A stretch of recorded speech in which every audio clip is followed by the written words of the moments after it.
Hello everyone. आज हम पढ़ेंगे एनसीईआरटी पैटर्न ऑफ क्लास 8 का chapter number 4 honeydew book का। तो इसमें Vipin Chaudhary lapse of memory part 2 है ये। और अगर आपने पार्ट फर्स्ट नहीं देखा है तो सबसे पहले जाइए और वो देखिए। तो और जिन्होंने देख लिया ये वाला पार्ट देख ले। तो इसमें अब वो उन दोनों की बात चल रही होती है, विपिन चौधरी और स्ट्रेंजर की। तो इसमें जो विपिन बाबू होते हैं वो उस आदमी की, उस स्ट्रेंजर की बात सुन रहे होते हैं। और वो स्ट्रेंजर ये बोलता है कि आपको क्या सच में याद नहीं है, हम लोग एक बार आपके वरांदा में, आपके घर के वरांदा में चाय पी रहे थे, और फिर जब मैंने आपसे पूछा कि आप अपनी फैमिली के बारे में कुछ बताइए, तो आपने मुझे बताया था कि आपकी कोई बच्चे नहीं हैं और आपकी जो वाइफ थी वो भी 10 इयर्स पहले जो है वो चली गई है, मतलब कि वो मर गई हैं, और आपका जो एक भाई था वो भी मर गया है। तो विपिन बाबू जो होते हैं वो अपने जो बुक के पैसे होते हैं वो पे कर देते हैं बुक वाले को, और फिर वहाँ से वो चले जाते हैं। फिर उसके बाद में जो मैन था वो अभी भी उनको मतलब ऐसे हो रहा था, यूटर डिसबिलीफ हो रहा था। इसका मतलब है कि वो बहुत ज़्यादा कम्प्लीटली सरप्राइज हो गया था कि भाई विपिन बाबू तो उनकी कोई बात ही नहीं मान रहे थे, वो मतलब ऐसे इस वजह से सरप्राइज हो गया। फिर जो है Bipin Babu car was safely parked in Bharatam street. अब जो है ये बता रहे हैं विपिन बाबू जो होते हैं वो कार से जाते हैं अपनी, और लाइट हाउस सिनेमा वगैरह, मतलब ये जो चल जाते हैं और गंगा वगैरह के वहाँ पे जाते हैं। लेकिन अभी भी वो बहुत ज़्यादा ऐसे परेशान से हो गए थे कि उस आदमी को मेरे बारे में इतना सब कुछ कैसे पता है। वो उसको ये भी मालूम है कि मेरी वाइफ भी जो है वो डाइड हो चुकी है, उसका भाई भी जो है वो भी डाइड हो चुका है, और जो उसके बच्चे हैं वो भी नहीं हैं। तो मैंने तो कभी इस आदमी को देखा भी नहीं है, और मैं कभी आज गया भी नहीं हूँ जहाँ तक कि मुझे पता है। तो वो एकदम मतलब ऐसे वो हो जाते हैं, वो सोचते हैं कि क्या सच में मेरी मेमोरी जो है वो जा चुकी है, या फिर मैं जो है अब मुझे भूलने की बीमारी हो गई है। फिर इसमें है हैड रिलीड का मतलब होता है he was shocked and confuse. वो बहुत ज़्यादा शॉक हो गए थे कि कैसे हुआ, और वो कन्फ्यूज़न में भी थे। फिर उसके बाद में है was he losing his mind. फिर वो विपिन बाबू अब सोचते हैं कि क्या वो लूजिंग मतलब कि लॉसिंग हिज माइंड, मतलब कि क्या वो भूलते जा रहे हैं अब। But how could that be, पर ये कैसे हो सकता है। He was working daily in his office. वो जो है अपने ऑफिस में डेली वर्क किया करते थे। It was a big film, वो जो था एक बहुत बड़ा फिल्म था। तो फिर यहाँ पे and he was doing responsible job, और वो एक रिस्पॉन्सिबल जो जॉब करते थे।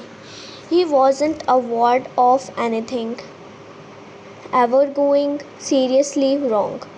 फिर वो जो विपिन बाबू हैं उनका अभी भी जो ऑफिस के काम काज में वो मतलब वो उन्होंने ऐसे बहुत सारे अवार्ड वगैरह भी ले रखे थे कि भाई वो बहुत ही एक सिंसियरली वर्क करते हैं, इस वजह से उन्होंने अवार्ड्स भी लिए हुए थे उनके ऑफिस में। बट जो ओनली टुडे, बस आज ही के दिन, he spoke for half an hour he spoke half an hour at a important meeting, and yet the man knew a great deal about him. How he even seemed to know some in intim sorry intimate detail. The bag of book, wife, death, brother, instantly. The only mistake was about his having gone to Ranchi. Not a mistake अब जो विपिन बाबू थे वो ऐसे सोचने लग गए कि भाई कैसे क्या हो गया। अब उस दिन उनको बिल्कुल भी मतलब काम में ध्यान नहीं था उनका, और वो बहुत ज़्यादा पज़ल से हो गए थे ऐसे, मतलब वो उनकी लगभग से तबीयत सी ख़राब होने लग गई थी। अब फिर वो सोचने लग गए कि उसको कैसे पता कि मेरी वाइफ भी चली गई है, मेरा ब्रदर भी चला गया है, मेरे कोई बच्चे भी नहीं हैं, और क्या सच में वो रांची कभी गए थे। Not a mistake. अब ये क्या कोई मिस्टेक है नहीं है ये तो हमें भी नहीं पता भाई। फिर ए डेलिब्रेट लाई। डेलिब्रेट लाई का मतलब होता है जैसे बहुत ही नाजुक सा ऐसा, और इंटीमिनेट का मतलब होता है वेरी पर्सनल एंड प्राइवेट। ठीक है। फिर in 58 during the pujas he was in Kanpur at his friend Haridas Bhagichi's place. All Bipin Babu had to do was write to know.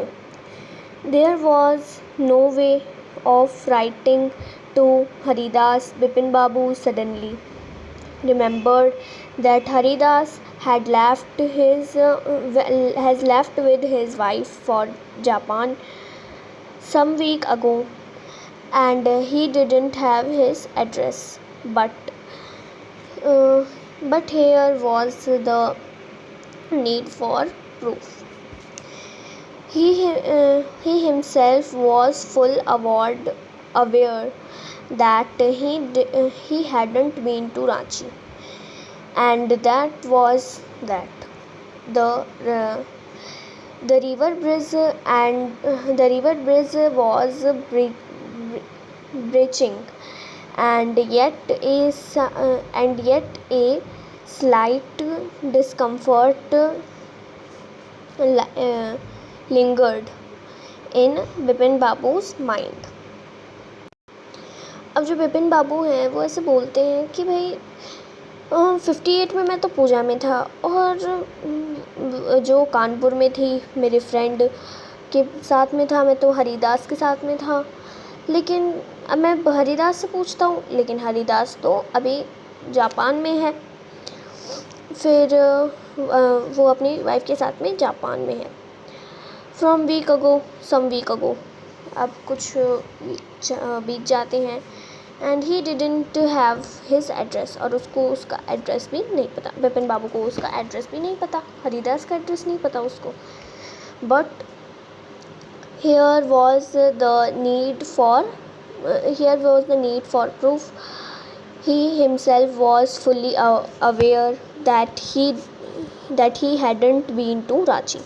अब वो ऐसे सोचता है कि अब वो ऐसे कहता है कि मैं फुली अवेयर हूँ, मैं रांची नहीं गया तो नहीं ही गया। ऐसे ही मतलब वो अपने आप को समझा रहा होता है। विपिन बाबू जो हैं वो अपने आप को समझाते हैं इस तरीके से कि भाई मैं नहीं गया तो नहीं ही गया। ठीक है।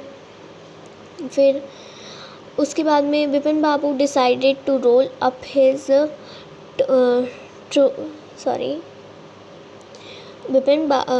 Bipin Babu decided to roll up his trouser and take a look at his right knee. अब जो विपिन बाबू हैं वो देखते हैं कि उसने मुझे कहा था कि मेरे एक राइट नी पे एक कट है, तो वो देखते हैं। अब वो सोचते हैं कि मैं देखता हूँ, फिर वो अपना जो ट्राउज़र होता है उसको मोड़ते हैं और फिर देखते हैं। ठीक है। फिर जो है अब उनको there was a mark of an old inch long cut. अब वो विपिन बाबू को समझ आ जाता है कि भाई मेरे जैसे कि उसने बताया था कि मेरे नी पे एक कट है लॉन्ग, तो उनके राइट नी पे एक कट भी था।